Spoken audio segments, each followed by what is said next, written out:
kind of the physical battle that Caitlin particularly faces, maybe within tonight's game or just in general as you've gotten used to coaching, or just what you see she's enduring physically? Are you trying to get me fined again? I am not. Yeah, I mean, there's a level of physicality that they're able to play with against her. You know, I'm not exactly sure why, but it just is what it is. And we've got to help her learn to adjust and use it against them in certain ways. You know, we've got to find some ways to make it a little. Stephanie White stood before the cameras, tension clear on her face. She had tried to dodge questions about the controversial hit on Caitlin Clark, but the pressure was unavoidable.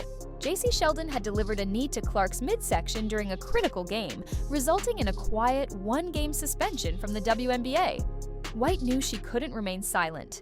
Consistent accountability, White emphasized. Frustration evident but controlled. Caitlin Clark wasn't just another player, she was the heartbeat of the Fever, a superstar drawing millions of eyes to the league.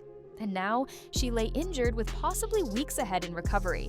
Clark herself finally spoke after days of silence, her voice calm but sharp.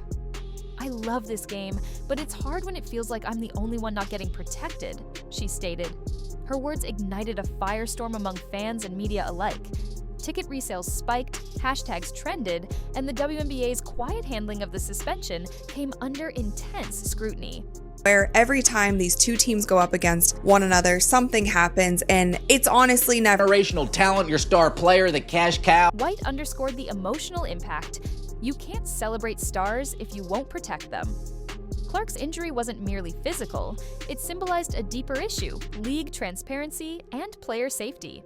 Players and staff on the Fever shared visible frustration, rallying around their injured leader, feeling abandoned by league officials. The silence from above grew increasingly disheartening, affecting team morale. For White and Clark, this wasn't just about bouncing back. It was about ensuring Caitlin didn't have to do it alone. White's carefully chosen words were not merely defensive. They were a challenge to the league. She highlighted the unfair targeting Clark faced repeatedly, game after game.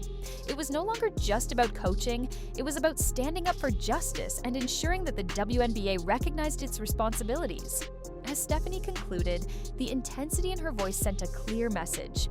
Accountability matters now more than ever.